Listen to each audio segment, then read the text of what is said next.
Theme song, theme song. It's a song that is the theme. Theme song. A theme song. It's a song that is the theme. We're talking about the theme song. Theme song, theme song, theme song, theme song, theme song, theme song, theme song, theme song. Y'all gonna be surprised when I really come through with the real theme song. I'm working on it. I am. I'm working on it. I've decided that I'm gonna do season one, season two of the show. That's what I've decided. All right. Welcome this morning to See You in the Morning. I'm your host, Cletus Cassidy. This is the show that people tune into, and I'm not even 100% sure why. It surprises me every day. Each time I do this show, I expect that today is a day nobody else watches. I'm be like, this is the day nobody else watches. This is the one. Today's the day that everybody decides, you know what, I'm never watching again. But it never happens. Everybody keeps on tuning in, and I love it. It's great. Let me go ahead and start the show off with the way that we do it. We get these medals out this morning. Patricia Pippen with the gold medal moved all the way up. She was just yesterday. She was just at bronze. She got herself together, really trained, worked hard. I think she was on other posts, just posting on other posts on other people's pages, just trying to get the rhythm together, time it down. And she's in there, gold medal for Patricia Pippen. I don't even know if she's been watching all week or whatever, but Tanya Logan comes right on in with that silver, slides right on in. That's what she does. She's like, she was born for greatness. That's what she's decided. And coming in with the bronze is just too many letters. It's Jackie Tao Freeman Suramayo. Maybe Suramayo. Suru Mayo. Suru Suramayo. That's what it is. It's a lot.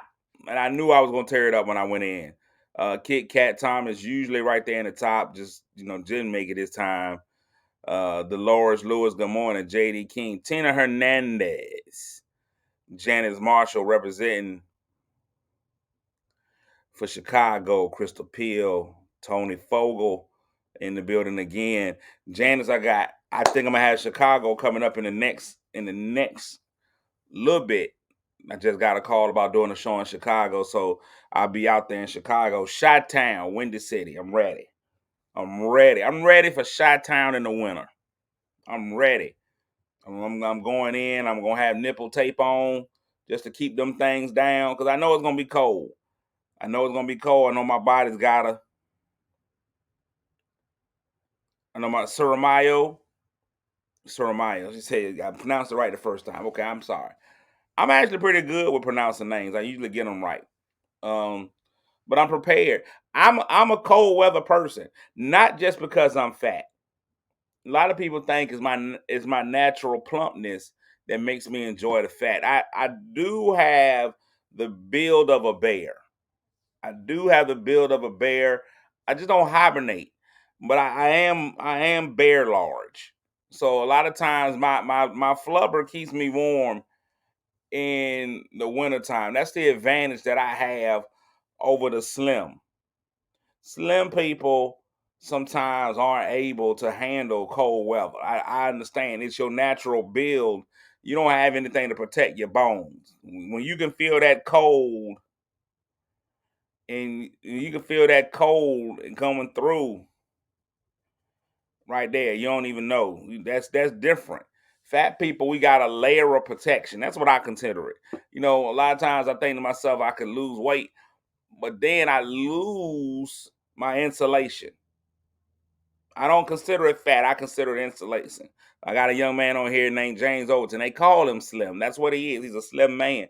He's not prepared for all the things that happen in life.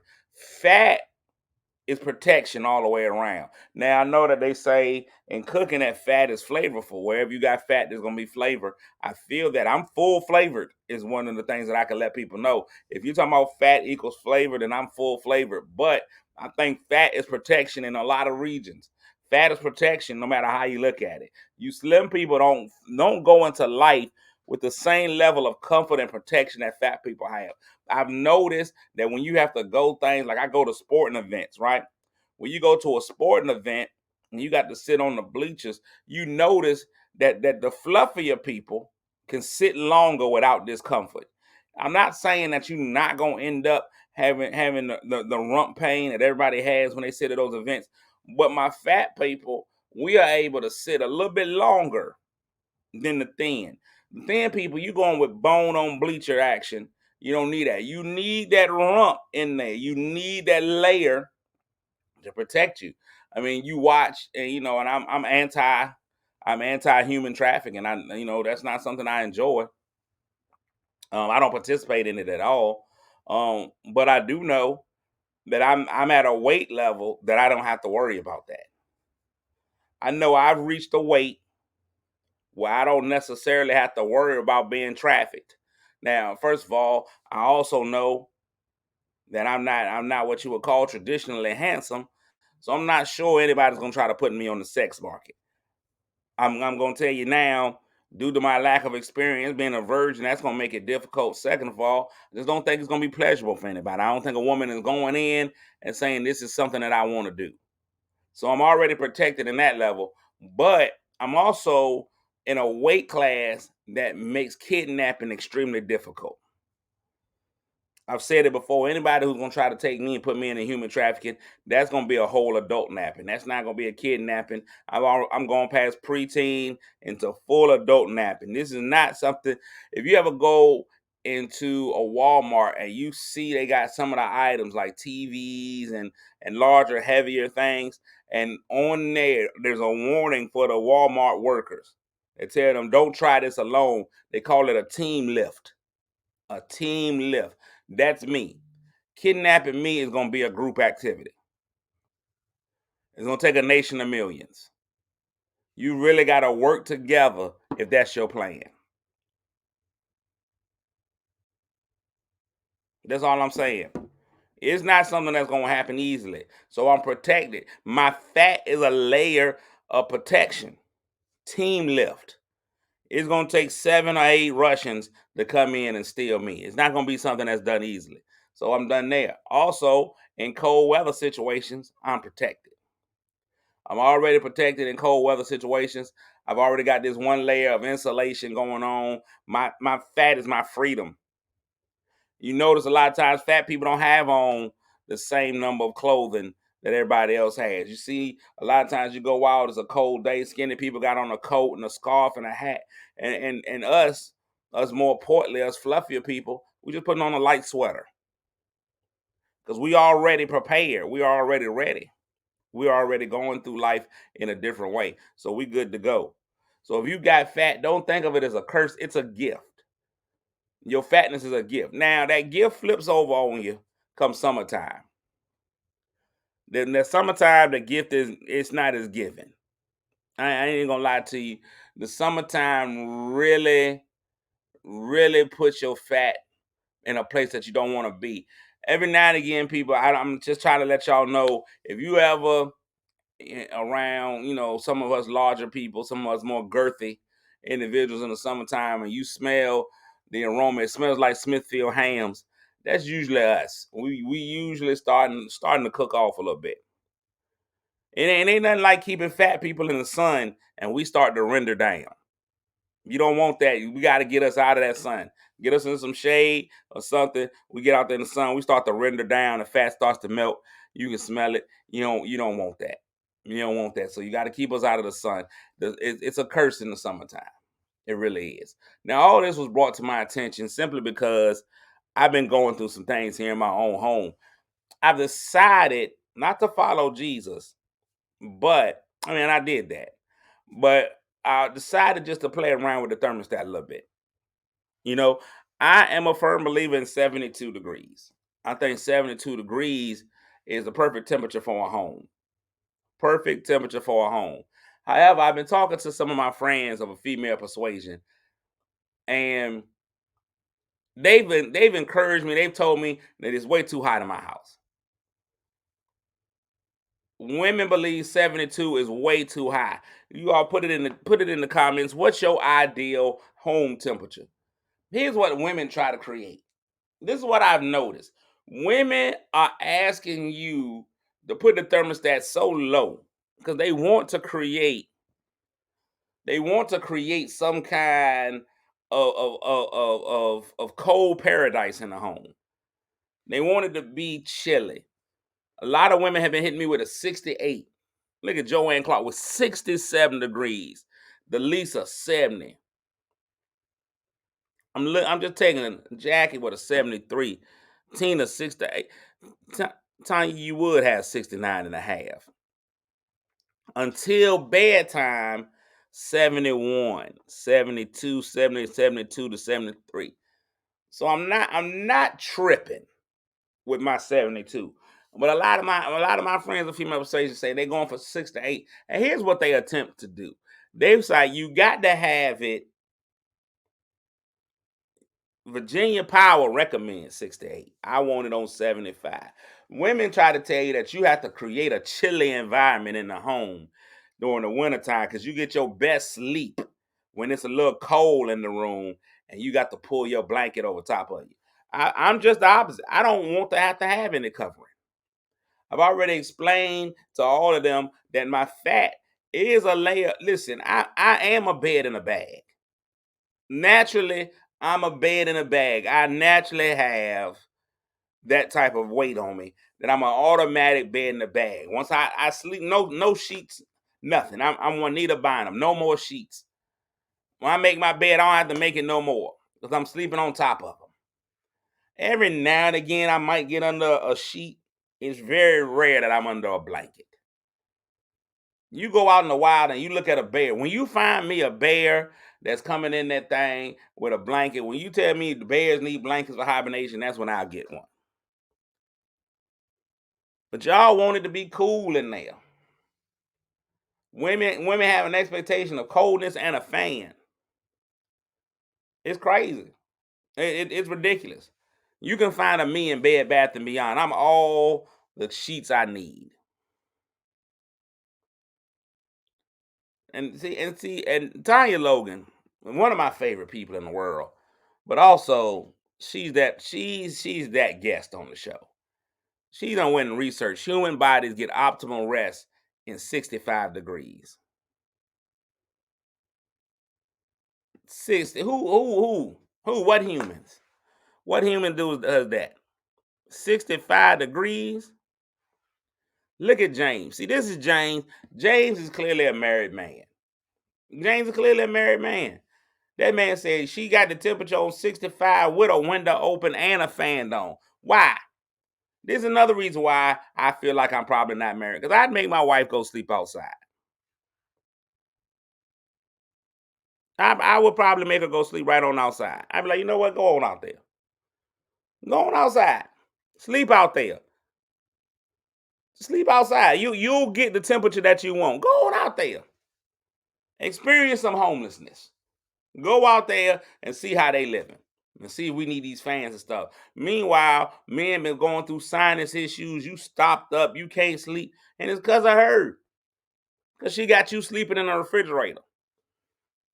If it was up to women, we wouldn't even need refrigerators. You just leave all the stuff on the table because she going to keep the house cold enough that you ain't got to worry about it.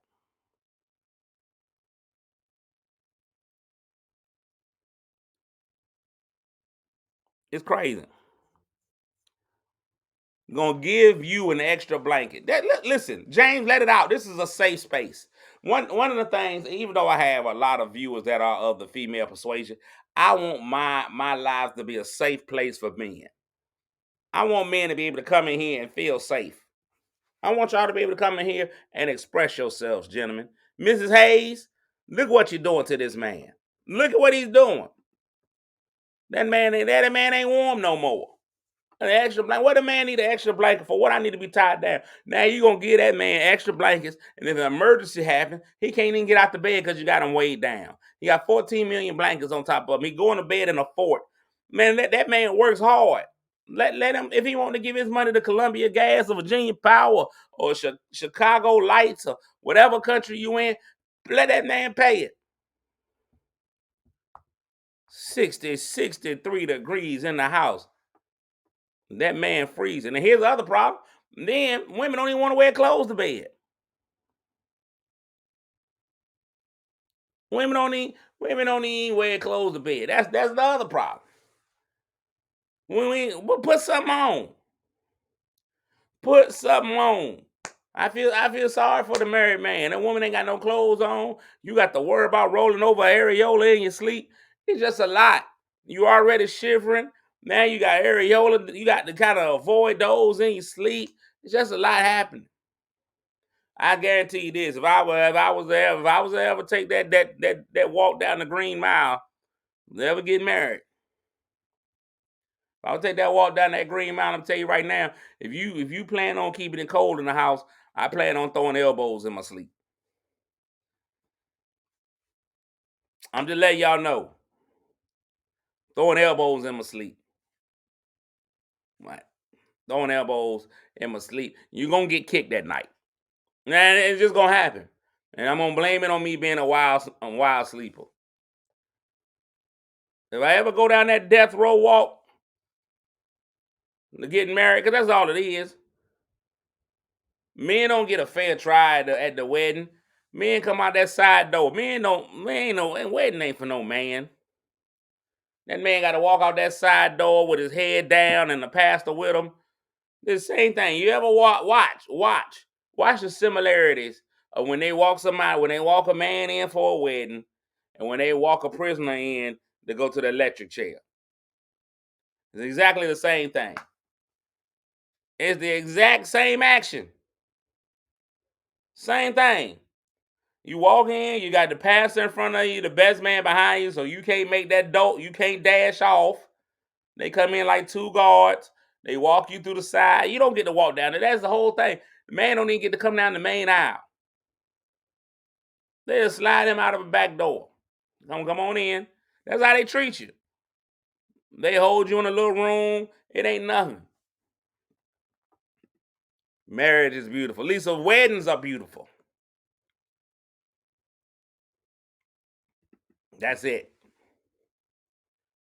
The number one, I'm gonna tell y'all, people always try to tell you marriage is beautiful. The number one cause of divorce in the world is marriage. Think about it. Nobody's ever got divorced that won't married.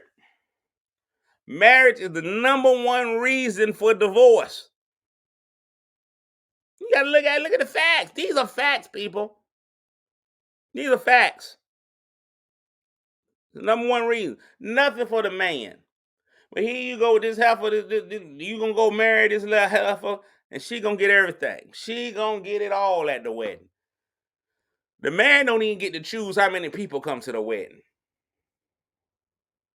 Whatever number of people y'all invite to a wedding, y'all stop me when I'm wrong. Whatever number of people you invite to the wedding, it's gonna be what that heifer wants. It's gonna be the grand total minus how many people that heifer wants. That's how many people you get as a man. This is a guaranteed fact. It's never 50-50. If you say we're gonna invite 200 people to the wedding, you're not gonna get 100 and that heifer get 100. She gonna get whatever number out of 200 she want, and you get the remainder. I done been to weddings before where she got 109 and he got 10. You get 10.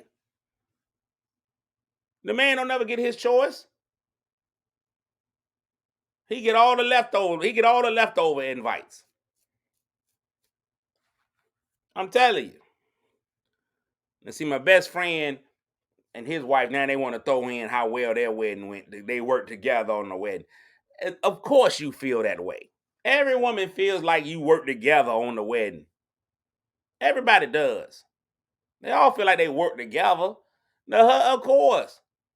The potential husband, he always makes it seem like he's working with you. That's what's gonna make it successful. He got to act like he happy to be there. I was in y'all wedding. It was beautiful. I loved it. I was doing a lot of work behind the scenes. A lot of people don't know I did a lot of work behind the scenes of that wedding. I was out there saving a cake that was trying to fall. It was all kinds of stuff. But the husband has to act like he's working with you. You can't start on a bad foot. You can't do it. The wedding has nothing to do with the man. This is a safe space, fellas. You can come in. You can already let them know. That's right, Kim Cat. That's what that's what the man should say at the end. That's what the officiant should say at the end. I now pronounce you inmate and warden. She's a heifer until you make her honest. You put the ring on her, she becomes the warden.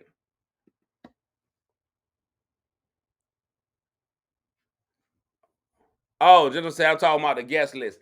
You are a rare occasion. You are a rare occasion. But that's it. You are that 1 out of 10 doctors. When they be like 9 out of 10 doctors prefer, 9 out of 10 wives don't work on the guest list. But when you say we work together on the guest list, I already know my best friend. My best friend only knows like 12 people that he likes. And we were all in the wedding.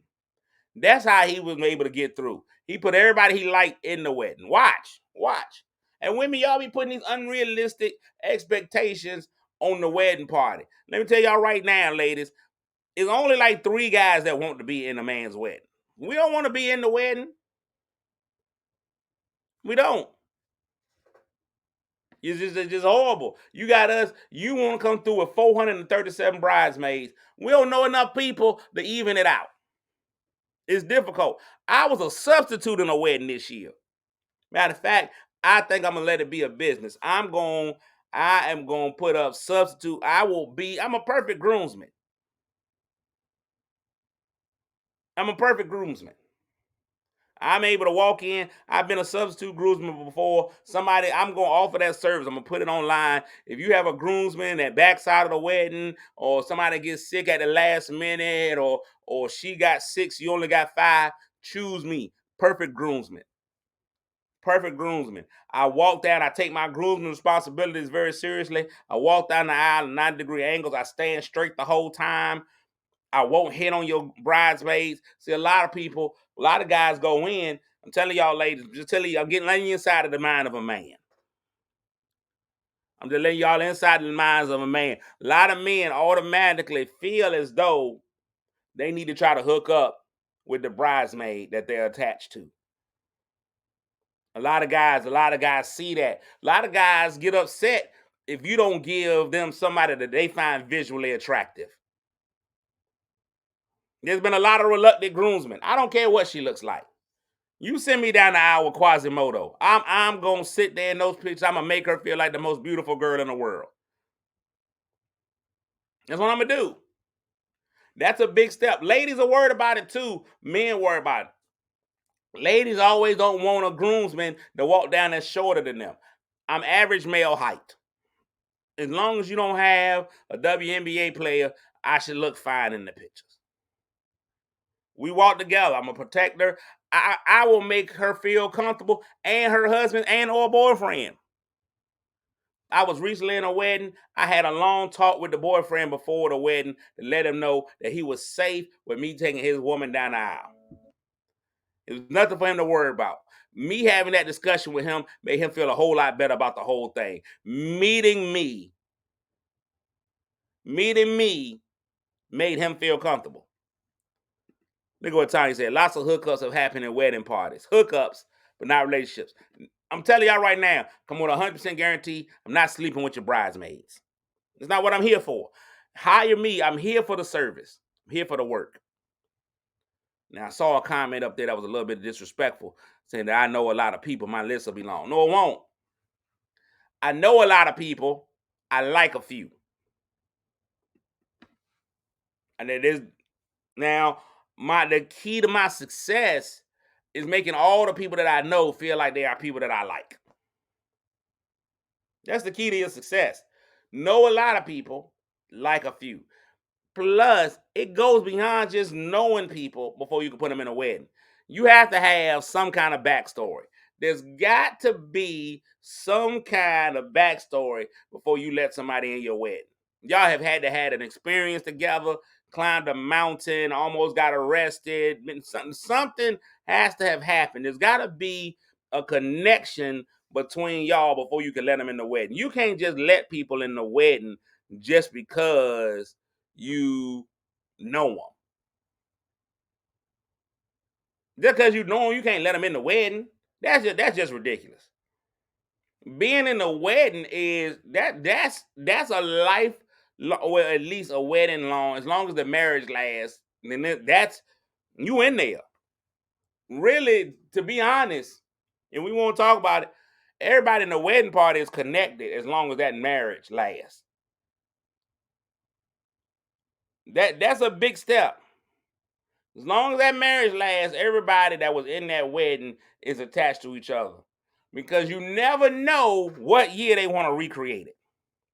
And I'm gonna tell you right now, this might seem weird, it may seem wrong, but if I've ever been in your wedding and you renew your vows and I'm not in that vow renewal, I'm suing. I'm taking you to court because I walked in. Listen, it's a financial investment on my behalf once I was in that wedding. That's a financial investment. I got to go buy my little tuxedo, got to take off work, whatever it is I got to do, got to buy a gift, all these things. I have financially committed to being in your relationship. So if you decide to renew your vows, I need to be renewed as well.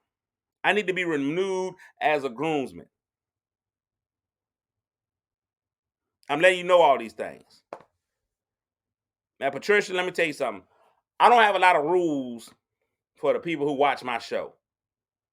There's not a lot of rules involved for people who watch my show. But if you do drugs while watching my show, I ask you to get counseling. Because ain't no way I ain't proposing to nobody. If that's what you feel like you're doing, Patricia, then hey, listen, there's help out there. There's numbers available for you to call. I'm just letting y'all know, if I've ever been in your wedding, that's a lifelong, well, at least a marriage-long commitment for me too. That's why you got to really watch who you let into your wedding. You got to. Now, here's the thing. When it comes to viewership of a wedding, now here's my thing. Weddings should be big. Weddings should be big. Let the wedding be big. That reception is where you got to tighten up. Women worry about the wedding. Men worry about the reception. Y'all listen to me. I'm saying one more game. Women worry about the wedding. Men worry about the reception. The reception is where your costs come in. The reception is where the money comes in. That's where it comes in. The reception is where that husband actually pays attention. The inmate now wants to see who's coming in for child because we have to pay per person. We got to pay per person. That's what we worry about. We can invite everybody to the wedding. Ain't nothing. You got to pay per person for nobody to sit and watch. Come on into the church house. Matter of fact, ain't been as many people in church in a long time. Let them on in. Wherever you have it at, church, strip club, wherever you have your wedding at, let everybody in. The problem comes with feeding everybody. I'm gonna tell you what else I'm gonna do. If I ever get married, I'm doing plate checks. I'm doing plate checks. I'm going old school grandmama. Clean your plate. You don't know the amount of money we gotta go and pay for y'all to come in here. I'm checking plates. It better not be no food in my trash can. It better not be. Man, if I find food in my trash can, I'm flipping out. I'm going crazy. On the off chance that I end up married to somebody, I'm going through, I'm checking plates. When y'all see me walking around, I'm not walking around to speak to people and say hello and thank y'all for coming. I'm checking plates. These plates better be clean. They better be so clean we ain't gotta wash dishes. These plates, eat all it. Listen, I am going 100%. I'm going 100% communion. Eat ye all of it. Don't y'all leave a crumb on them plates. You know how much it's costing me? 17, 18, $20 per person for y'all to eat. You better eat all of it. And then here's another thing. What you're not gonna do is feed your alcoholism off me. That bar will not be open. It'll be one, but it's a cash bar. You can get as drunk as you want to on your own dime. But here's the thing: what you better not do, you better not chinch me on my gift because you planning on drinking more. I'm full giftage. We might open the gifts at the door. That might be your admission. That might be your admission into the reception. We gonna open this gift at the door, see what we got, make a decision betwixt me and her on whether you can come on in. And people gonna tell me have great food. What about me makes you think the food ain't gonna be great? Of course it's gonna be great food. I'm a portly man. And I probably will end up with a fuller figured woman. It just happens that way. Big girls think I'm skinny. And this is life. The big girls think I'm skinny, so that's what ends up happening. That's what I'm attracted to. You got big girls who think I'm skinny, or the random skinny girl who just likes bigger guys because they like the comfort of them. They like the comfortability, the cushioness, and the feeling of protection. That's what you got. That's all you got. So betwixt me and her, there's going to be a love of food. Our love of food will probably be greater than our love for each other. So you ain't got to worry about the food being good, Tanya. Now, Tanya, you in. You in. If I ever get married, you in. We probably can't let Sam officiate just because Sam has some height borders that we got to get through. And I want him to be able to see the pastor in the pictures. You know what I'm saying? So we'd have to work it out. We just kind of get him a little pedestal or something. If we say one of my favorite people, your husband, but we'll work that. We'll work through all of that. But Tanya, you in. You definitely on the guest list. You a person that I know and that I like. But it's just gonna be things you got to do. Got to do. People don't understand that. See, people are hollering and laughing. Y'all always, I'll get ready to get out of here. But you got to be. Here's the key to get into marriage. Here's the thing about getting to marriage, fellas. You got to understand, and I got to joke about this. I don't want to give the whole joke away because then y'all will never come to my shows. But fellas, you got to realize you don't choose your wife. Your wife chooses you. You're the one that gets chosen. We all want to feel like we out here big pimping and that we making the decisions. It's not us. It's them. The woman makes the choice. Fellas, when you try to get out there, you got to know. Now, you know what? This is nice right here. The reception seating chart based off of the gift. You get a better seat, closer, and serve first based on your seat, based on your gift. I like what's going on there. That's an excellent idea. You see, I can tell people who've been married before. That's an excellent idea. The better your gift, the better your seat. The earlier you get to eat, I might have tears at the reception. Your experience tier based on your gift. If you want a gold experience at my wedding reception, bring a better gift. You're gonna get plates, like real plates. You're gonna use real flatware, silverware, all of that. Your plate bag, your gift bag, you get in, but you get a to-go container. You in, but you get a to-go container. Better gift, you can actually hear the DJ. Bad gift, you get to leave before the dancing. If you don't bring a good gift, you get to come in, you get a to-go plate, and you don't get to see the garter toss. Now, that's what everybody's there for. We're there for the garter toss, the bouquet. You don't get to see all that if you're not in there. There you go. I'm with you, Tanya. The better gift, better liquor. The bar for the good gift people gonna have top shelf liquors. Bad gift, aristocrat. You get an aristocrat. You get an aristocrat. You get an aristocrat, and you're getting rat gut. That's all you're getting. Don't end up in the Wild Irish Rose section on my wedding. Don't end up in the Wild Irish Rose section of my reception. I'm just letting you know it. And don't be trying to be like, oh man, there go Tommy and John and Susie and Tanya. Don't be trying to sit up there with Tanya. Don't do it. If you didn't bring a gift appropriate to sit in Tanya's area, don't be trying, and don't even speak to the people. Don't even speak to my VIP guests. Tanya, y'all are able to walk by. I want y'all to have that experience. I'm gonna sit y'all outside and we gonna do it like you do when you get on a plane. Welcome to the Gordon reception. We are now sitting our VIP guests. Please enter through gate 1. That's it. That's it. They sitting up there sipping on Ace of Spades and quality champagnes.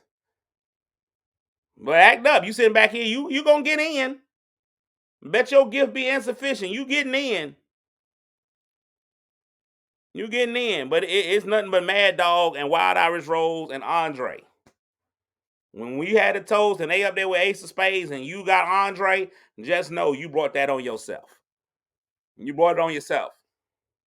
Make up your mind. Are you gonna have a headache the day after my wedding reception, or you gonna be able to function? You make up your mind. It's on you. Ciroc or Cisco, the choice is yours. Ciroc or Cisco, choice is yours. I gave him a warning, Tanya. I gave you one. And here's the thing. And here's how you gonna know. The same way I feel about getting into heaven. I'ma know whether I'm in heaven or hell by who the company is. If I get there, I see my mama, my Aunt Lou, I know I done made it to heaven. Same thing in this wedding. If you look around and you don't see Tanya in your section, your gift was insufficient. Remember this face. Man, maybe 15, 25 years from now, but remember this face right here. Remember this face right here. Tanya Logan. If she ain't in your section, you failed. Your gift was insufficient. You failed. Just know, if you don't see her around, you ain't in. You ain't in. Man, we listen, these turns that we take on this show, it goes left every time. Man, I thank y'all so much for tuning in, man. I'm finna give y'all freedom and let y'all go about your day. It was a much longer show than it was supposed to be. 37 minutes of me just being foolish. That's why I keep trying to tell people. We had a conversation yesterday. I was I was on a podcast yesterday. I did a podcast yesterday. And I told him, I said, man, listen, I got to be top 500 dead or alive comedians. I got to be. I got to start. 2023 got to be my year. Then I start bragging on me. I'm just saying, most comics can't get up here and do 37 minutes of straight comedy that they wrote down and be good. Most people can't come in here and do 37 minutes of comedy that they wrote. I can come off of this thing 37 every day. For 73 days, I done come in here with no plan. Nothing. No plan. And then been in here just been magical every day. I'm top 500 dead or alive. Top 500. This year my year to brag on me a little bit. I don't brag. I usually stay humble. I usually stay real humble. God did it. And man, I just try to do the best I can with what I got. Not this year. This year I'm letting these hoes know. Top 500. Top 500. Maybe even top 400 dead or alive. Top 400 dead or alive. Top 400 dead or alive. Now, we just going to talk about clean. And we going to talk about clean. Top 50. Top 50. Off the top 50. If we talking about that don't cuss on the stage, top 50. But overall, top 400 dead or alive. There ain't too many people you going to put on there. Yeah, I know that slipped out. It slipped out. It slipped out, Tam. It slipped out, Lisa. And sometimes, but you got to, I've been living such a bold and calm and what am I? Humble life. Sometimes you just gotta break out. You gotta break out and just let them know. You can't listen. A friend of mine told me something. She said, I am pure cocaine. You're not gonna treat me like crack. And that's it. I am pure cocaine. You're not gonna treat me like crack. I am thick sliced bacon. You're not gonna treat me like strychnine. You're not gonna do it. I'm letting humility go in 2023. I'm not. I am thick sliced Smithfield bacon. You're not gonna be treating me like no strychnine. You're not gonna do it. I am simply orange. You're not gonna treat me like Tang. And that's what I want everybody to do in this year. Know who you are, walk in it, and make people treat you like what you are. Walk in that thing, man. When you go to work today, you let them know who you are. and what you are. Let them know what you bring to the table. Now, be realistic now. Be realistic in what you are. There's nothing wrong with being whatever you are. You might not be Simply Orange. You might not be Tank, but you could be some Bright and Early. And guess what? Bright and Early is for somebody. Look, Cammy, look at us. We right there. We together. Know what you are. Just know what you are. And walk in there. Be in it. It's nothing. You gotta have a valid self-assessment, though. You gotta have a valid self-assessment. Some of y'all are King Vitamin and walk around here like you Captain Crunch. Have a true self-assessment on yourself. Some of y'all, and there's not. Listen, there's a place and there's a value on everything. Even bag cereal ain't free. Even cereal that's not in the box ain't free. But walk in that jank, know who you are, and make people meet you where you are. People gonna treat you the way that you allow them to treat you. Walk in that thing. Walk in there. Walk in there. And let them know. Feel that jank inside of you. That pride starts inside of you. Be proud of yourself first and watch how everybody else flows behind it. Recognize your greatness and see how everybody else flows behind it, man. Know it, feel it, man. Go in there. When you see yourself in the mirror, man, that's right. Walk in like you Chick-fil-A. Unless you hot and ready. But don't tell people that that's who you are, though, because that's gonna bring a. Don't walk around telling people that you're hot and ready. You're gonna get an attention that you weren't looking for. Listen, we'll be in here again tomorrow, man. Hoping God willing, if the creek don't rise. Make sure y'all check me out on all the other platforms that I'm on. I'm on the Michael Collier Morning Show, which comes on 7 a.m. on Pacific time, so it's 10 o'clock on the Eastern time, and somewhere in between those and all the other coasts. You can go wherever any of your podcasts are found. Y'all can find me, co-host of Michael's show. Michael talks to everybody. It's an amazing podcast. We discussed a lot of stuff, so I'm on some, not on others, but just listen to them, man, and you'll find me in there. I got a show coming up in Portsmouth, Virginia on February the 11th. It's comedy, it's laughter and love. It's featuring me and the most fertile woman in the world, Miss Kiki Wyatt. So that's gonna be out there. That's gonna be at the Roger Browns in Portsmouth, Virginia. Got Chicago on the way. I got Fayetteville, North Carolina coming up. And in March, I'm headlining the Funny Bone Sunday, March the 13th. So go ahead and get yourself ready for me to be at the Funny Bone, man. Get your opportunity to come out there and see me in the Funny Bone, just being funny, but not boning. And so that's what you want. You want to come see me be funny. You don't want to come see me boning. Nobody's paying to watch me hunch, but it'll be a great time, man. You got a lot of opportunities for you to come out and see me, man, and take one or three. Just come out there whenever you see me.